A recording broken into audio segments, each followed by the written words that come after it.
Good evening, ladies and gentlemen. I just wanted to say, more so for our listeners, that I'm really happy to be a part of this event. I've been involved with the American Pianists Awards since 2011, when I was the guest artist for the finals and Aaron Dill won. It was an exciting moment to work with all of the pianists that were involved in that first edition that I did. So here we are again, introducing 5 more superb young emerging jazz artists. Thomas Linger, Isaiah Thompson, Paul Cornish, Esteban Castro, and Caelan Cardello. Ladies and gentlemen, a wonderful, warm round of applause for these 5 outstanding young men. Bravo, gentlemen.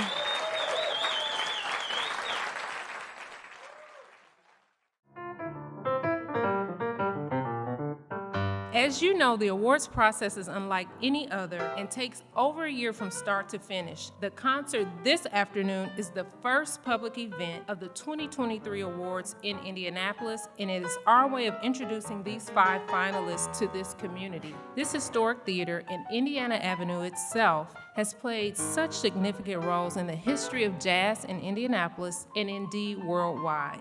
The famous Indiana Avenue jazz clubs helped build the foundation of American jazz music.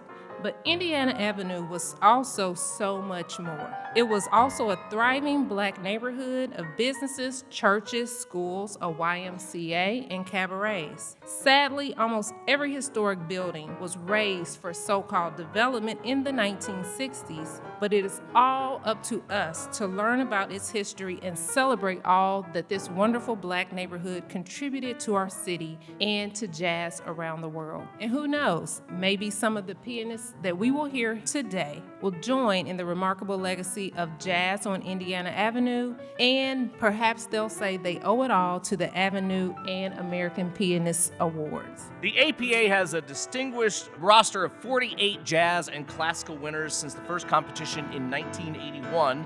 And at the conclusion of the 2023 Jazz Awards in April, we'll add one more brilliant piano player to the list. We are excited to welcome you and the American Pianists Association for the first of 5 performances, which we will enjoy over the next several months, featuring the American Pianists Awards Jazz Piano finalists of the 2023 competition season. Since the Marianne Tobias Music Program's inception in 2013, Eskenazi Health and the American Pianists Association have partnered together over the course of 6 competition seasons, where finalists have had the opportunity to perform here at the St. Noah's Eskenazi Hospital. We are excited to welcome back the APA to Eskenazi Health for this year's competition. The APA has brought really exceptional talent here, and our physicians and our patients and our employees have had the opportunity to see world-class talent.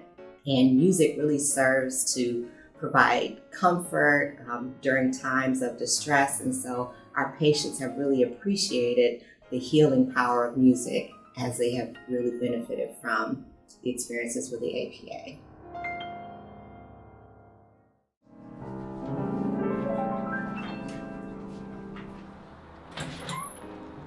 Hey there. Hey. How you doing? Wonderful, thank you. Come on in. All right. Well, every day I definitely play the piano. Even categorizing it as practice seems a little odd. It might just be an exploration, or just the piano's here with me in this apartment and we just hang out. Last year I had 9 a.m.s on Tuesday and Friday, so I'd get up at like 8 a.m. I'd go get breakfast and then go run to class. Ideally, if it's if I get my way, I'll get up and go to the gym. I feel like that always prepares me for whatever might come during the day. I moved here 8 years ago to attend the University of Southern California. Been out here ever since. There's all these hangs, there's all these jams, and people are always down to hang. And the cool thing is, it goes till 3 or 4 in the morning. So, I can finish practicing here at 1 a.m. and make it to the city and still hang. Sometimes I I get up early. I have something in my room I can kind of practice on a little bit. I don't want to wake everybody up. Depending on the day, if I have to play that day, I figure out what we're going to play, how we're going to do it. And if not, I try to find a way to just have a good day. Yeah.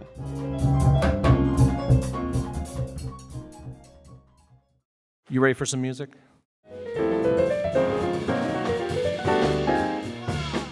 Playing with him, with somebody of that caliber, you know, I mean, there's no substitute for that, you know, because that's where the, you know, the motivation really begins. That's really important to me, you know, because it's not just about, you know, playing, you know, but it's also about the human interaction. And it's great for us teachers too, because not only are we inspired by him, but we're also inspired by the fact that he's inspiring our students. It was fun. I took a lesson with him, a short lesson yesterday, and I feel like we clicked right away. It was really fun to get to work with him, and I feel like he was hard on me on some things, which I feel like I need.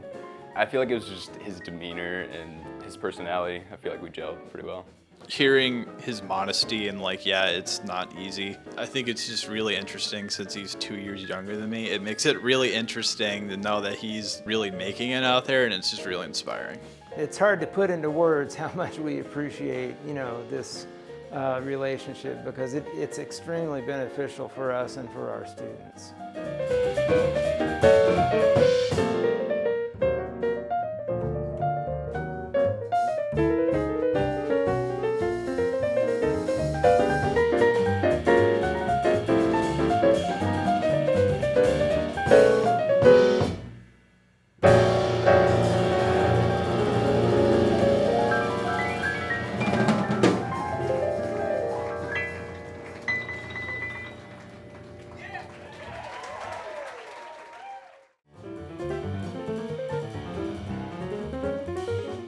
He really made an effort to connect with every single student and also to celebrate every student. He was just such a real person too. Like, he could address any question, and he got some really deep questions about life. At one point I walked in and our advanced students were asking him about taxes, just the whole range of personalities and questions, and he handled it all just so well and so gracefully. I don't really know what I was expecting, but it wasn't how he treated us. He treated us very good, very nice, gave us a lot of good information. He was very knowledgeable, but also positive. He gave us a lot of positive information. It wasn't just like, oh, we need to make this absolutely perfect. He's like, the way you're playing it is great. Just add more feel and it will be good. He's technical, but he's positive. It was very inspiring. I thought that a piano player wouldn't be able to help me with the trombone, and he actually helped me a lot. He opened up my eyes a lot more. I already wanted to pursue music more, but that actually made me want to stay with my instrument because I wanted to change it. I still do, but it makes me want to learn more things about the trombone now. Paul made a point to mention so many times, hey, I was where you are once too. So he did just a great job of showing that he wasn't just like this some hotty-toddy professional musician on the stage, but also just like a real human. And I think the kids really appreciated that. They're like, wow, he's really cool and really chill.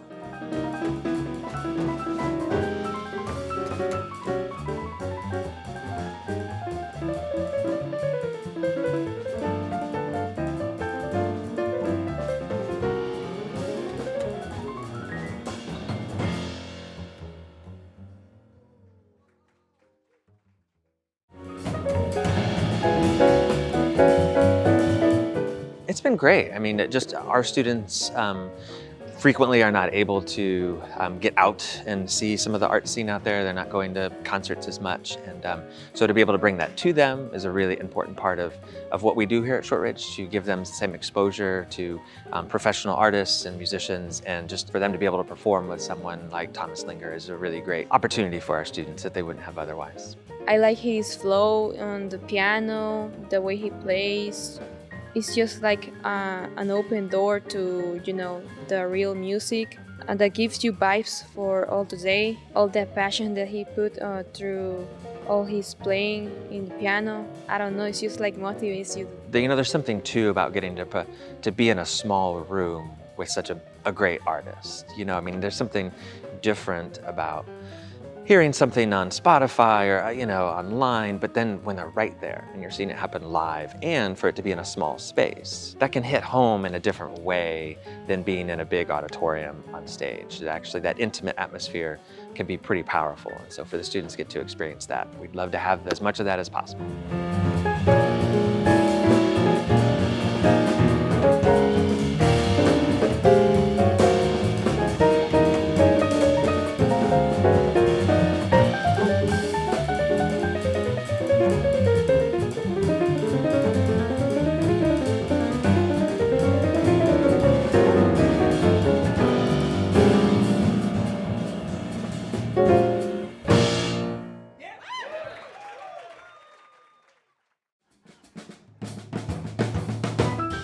Oh, it certainly elevates their musicianship. I think it elevates their awareness of the level of an outside or a professional or world-class musician. It's one thing to see it. I can talk about it and we can discuss, their articulations for jazz, but to have someone actually sitting, 5 feet from you and playing is a whole new world. It was really nice to have a professional pianist like that, and he could help us, teach us how to improv too, and kind of inspire me to create a different way to play my solo instead of just the notes on the page. It's like an elevated sense of, not pressure, but you want to play good for someone who is good. You want to up your standard of how you play even at practice. So it's like every practice was a performance. It kind of helped us elevate our practice standard.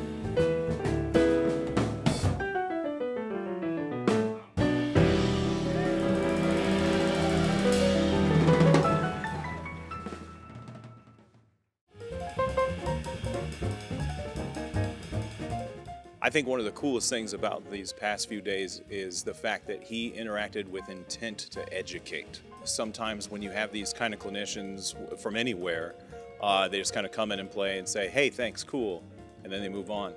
He came in and it wasn't about him playing, it was about him teaching our kids how to be more authentic with the music, how to be professionals, and how to get better. He's saying stuff that I'm writing down. I'm like, yeah, I should be thinking about that too. He's like an older version of me, so it's like very, it's uncanny, but it's like, it's very easy because it's like I could see myself basically being him to another young me later on in my life. So it's like trying to pick his brain, you know what I'm saying? His knowledge is out of this world. Given that he's literally right around our age, it's kind of easy to relate because we've all been through the same stuff. That was one of his speeches when he would do Q&As. He's like, guys, I'm only 25. I'm basically in your age range. Like, we're the same generation. I've just been around a little bit more. I just want to say on record, I really appreciate his willingness to work with our kids, and he had a real positive influence on everybody.